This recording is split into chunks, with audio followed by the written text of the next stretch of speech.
Assalamualaikum dan salam Sarawakku sayang, bersama saya Majidah Hamdan. Fokus berita. Kerajaan Sarawak akan memperkasakan sumber tenaga baharu dalam usaha menarik pelaburan berkualiti tinggi daripada luar negara.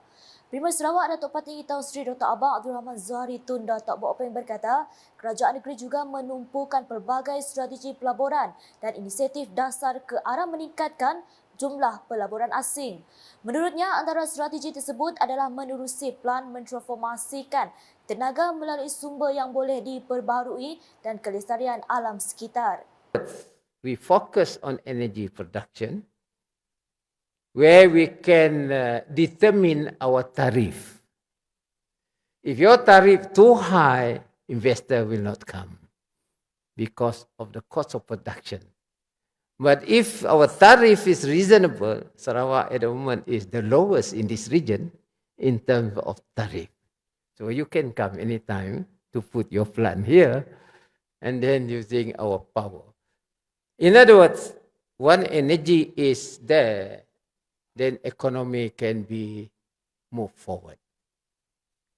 Beliau berkata demikian semasa Majlis Perasmian Mesyuarat Agung Tahunan Associated Chinese Chambers of Commerce and Industry of Malaysia ACCCIM ke-77 di Kuching pada Sabtu. Premier Sarawak menambah Sarawak Energy Berhad kini juga bekerjasama dengan Kerajaan Indonesia bagi membangunkan empangan hidroelektrik di Nusantara.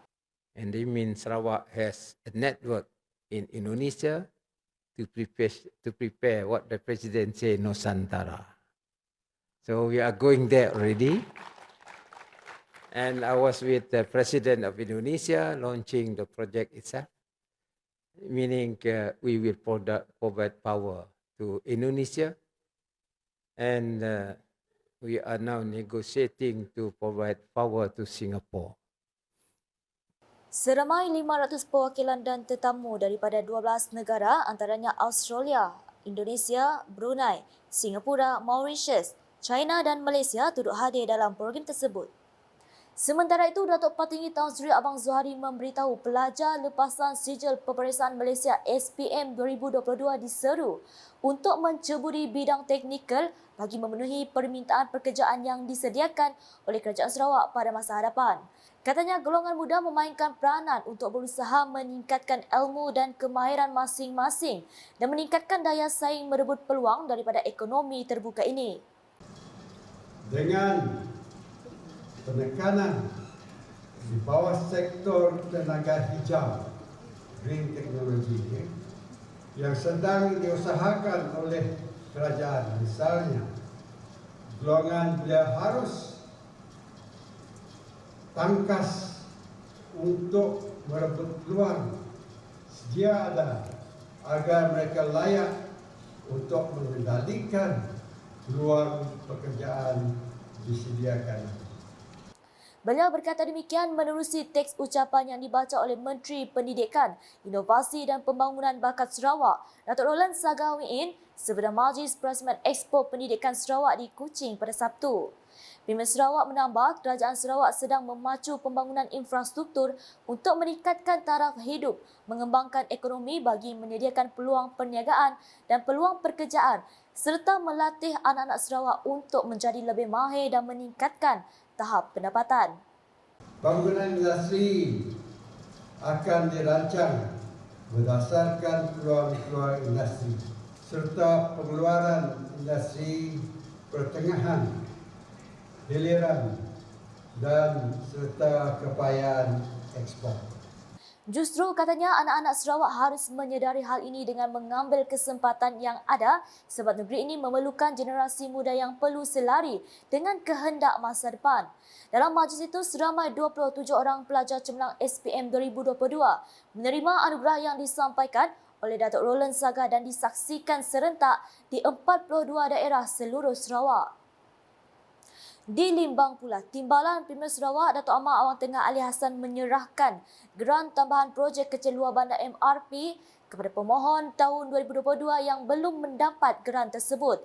Datuk Ahmad Awang Tengah berkata beliau terpaksa membuat permohonan tambahan daripada Premier Sarawak. Ekoran peruntukan kementerian beliau telah disalurkan sepenuhnya. Beliau berkata demikian semasa berucap dalam majlis penyerahan sumbangan geran tambahan MRP 2022 daerah Limbang pada Jumaat. Menteri Perdagangan Antarabangsa, Industri dan Pelaburan Sarawak itu turut memaklumkan kepada pemimpin akar umbi serta pertubuhan bukan kerajaan NGO untuk membuat permohonan geran bagi sebarang aktiviti dan pertumbuhan kampung. Datuk Ahmad Awang Tengah juga mengingatkan bahawa bukan semua permohonan akan diluluskan kerana ia perlu diatur mengikut keutamaan masing-masing. Justru beliau menyeru agar pihak Jawatankuasa Kemajuan dan Keselamatan Kampung JKKK dan NGO menggunakan peruntukan yang telah diberikan dengan sebaik mungkin.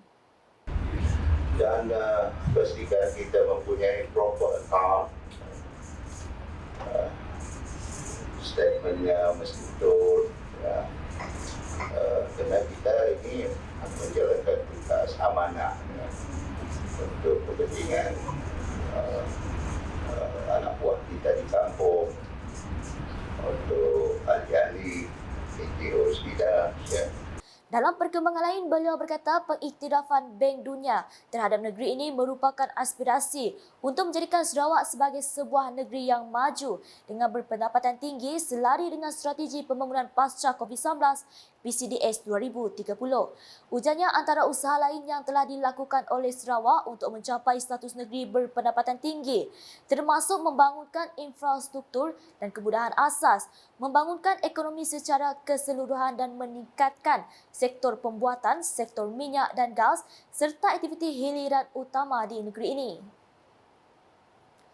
Laporan seterusnya, Menteri Pembangunan Wanita, Kanak-kanak dan Kesejahteraan Komuniti Sarawak, Datuk Seri Fatimah Abdullah telah melakukan lawatan kerja ke Hospital Seri Aman pada Jumaat. Beliau berkata warga Seri Aman cukup bertuah kerana mempunyai sebuah hospital serba lengkap yang setanding dengan hospital swasta. Dalam program sama, Datuk Seri Fatimah berkesempatan menyampaikan cek bantuan ibu bersalin BIB bernilai RM450 kepada 3 orang penerima dan menyampaikan lampin pakai buang kepada ibu yang baru bersalin. Sementara itu, wakil-wakil untuk 3 bayi yang baru lahir turut mendapat cek Endowment Fund Sarawak EFS bernilai RM1,000 untuk setiap seorang. Beralih ke bau, dengan kerja pembersihan tapak projek Pusat Kebudayaan Bidayuh telah mula dilaksanakan. Sehubungan itu, Timbalan Menteri Pengangkutan Sarawak merangkap Ahli Dewan Undangan Negeri Adun Tasik Biru Datuk Henry Jinet melakukan lawatan ke tapak projek berkenaan pada Jumaat. Menurut Datuk Henry, projek berjumlah RM9 juta di bawah Dayak Bidayuh National Association DBNA itu merupakan projek rakyat yang telah diluluskan oleh Premier Sarawak. Jelasnya, bangunan ini bakal dibina dengan lantai yang dijangka siap dalam tempoh 2 tahun dan ia juga boleh digunakan sebagai pusat konvensyen mini, sidang bermesyuarat dan sebagainya. Katanya lagi, pusat yang dibina berkonsepkan pusat konvensyen mini ini boleh memuatkan kira-kira 1,000 orang dalam satu masa dan ia akan menjadi salah satu mercu tanda baru di daerah Bau. Manakala rakyat Sarawak memainkan peranan yang penting dalam membangunkan negeri untuk mencapai kemajuan dari pelbagai aspek, Ahli Parlimen Batang Lupa Muhammad Syafizan Kipli berkata sudah menjadi tanggungjawab semua rakyat di negeri ini untuk mempertahankan keamanan, keharmonian dan kemajuan yang dikecapi selama ini. Ke atas nanti kita mempunyai visi ataupun tugas yang begitu berat untuk kita memikul, untuk kita memacu pembangunan di Sarawak supaya terus dapat menyaingi negeri-negeri lain di dalam Malaysia. Inilah adalah peranan kita yang berada di wilayah Sarawak sekarang ini supaya kita dapat melihat bagaimana potensi-potensi yang dapat ditelingkan untuk mengangkat negeri kita ke arah yang lebih makmur, lebih aman dan sejahtera, selaras dengan misi dan visi yang amat penting kita yang hendak menjadikan Sarawak maju pada tahun 2030. Begitu juga dengan PCDS kita, Post Covid Development Strategy, kita melihat segala benda-benda ini untuk Sarawak terus maju ke depan. Beliau berkata demikian ketika menyempurnakan majlis makan malam konvoi Kembara Sarawak Merdeka Sri Aman di Simanggang pada Jumaat.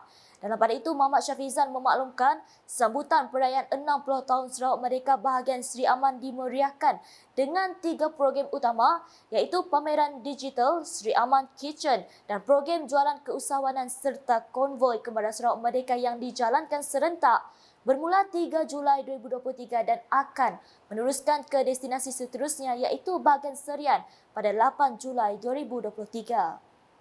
Paparan berikutnya, Perbadanan Kemajuan Perusahaan Kayu Sarawak Pusaka menawarkan 4 hadiah hole-in-one dalam pertandingan golf Pusaka 2023 sempena sambutan ulang tahun ke-50 organisasi tersebut. Pertandingan yang berlangsung selama 2 hari bermula 8 hingga 9 Julai ini menawarkan hadiah lumayan termasuk kereta Pro 2 Myvi, Pro 2 Beza, jam tangan jenama Rolex dan percutian ke luar negara bernilai RM20,000.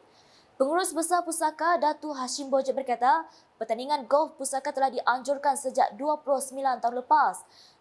Tujuan kita mengadakan golf Pusaka ini bukan sekadar untuk kita mengadakan tournament, tetapi ia merupakan salah satu cara kita untuk mendekatkan pusaka dengan stakeholders, pihak industri, pihak society dan sebagainya.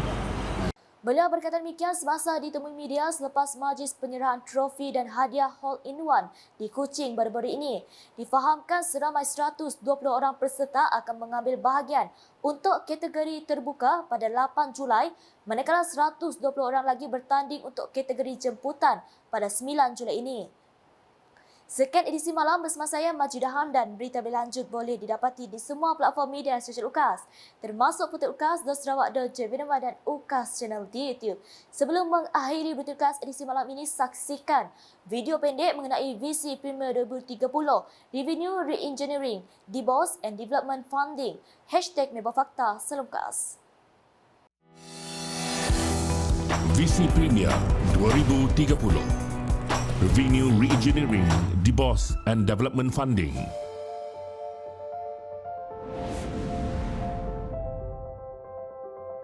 Kerajaan Sarawak mematuhi plan yang bertanggungjawab dari segi kewangan untuk memastikan negeri ini lebih selamat, terjamin, berdaya tahan dan makmur. Di bawah plan ini, sebahagian besar peruntukan telah ditetapkan untuk pembangunan infrastruktur seperti jalan raya dan jambatan, pelabuhan dan infrastruktur sungai, khususnya di luar bandar, untuk program transformasi luar bandar, projek rakyat dan untuk program grid bekalan air Sarawak untuk kawasan yang mempunyai tekanan rendah di luar bandar. Penubuhan Bank Pembangunan Sarawak DBOS pada 3 November 2017 untuk menyediakan dana alternatif kepada pembangunan menggunakan model keuangan yang baru. DBOS ditubuhkan sebagai model pembiayaan alternatif baharu bagi Kerajaan Sarawak untuk membiayai projek-projek pembangunan. Ini termasuk segmen-segmen seperti ekonomi digital, pengangkutan awam bandar, tenaga boleh diperbaharui, minyak dan gas asli, pertanian moden dan infrastruktur. We have to complain all the time and do nothing for ourselves. With this reminder and with full hope for the future, I have the pleasure to launch Sarawak First and very own development bank, the Development Bank of Sarawak, DBOS. Thank you very much. DBOS memberi tumpuan kepada pembiayaan projek-projek strategik untuk mentransformasi Sarawak, akan sentiasa mengenal pasti peluang dalam kewangan hijau dan mengamalkan objektif berkaitan alam sekitar, sosial dan tadbir urus ESG dalam perniagaan. Jumlah aset milik Bank Pembangunan Sarawak mencecah 9.47 bilion ringgit dengan pendapatan terdahulu kira-kira 130.5 juta ringgit setakat Oktober 2022. DBOS telah dilancarkan pada 2017 dengan model berbayar berjumlah 500 juta ringgit dari dana Rizab Sarawak.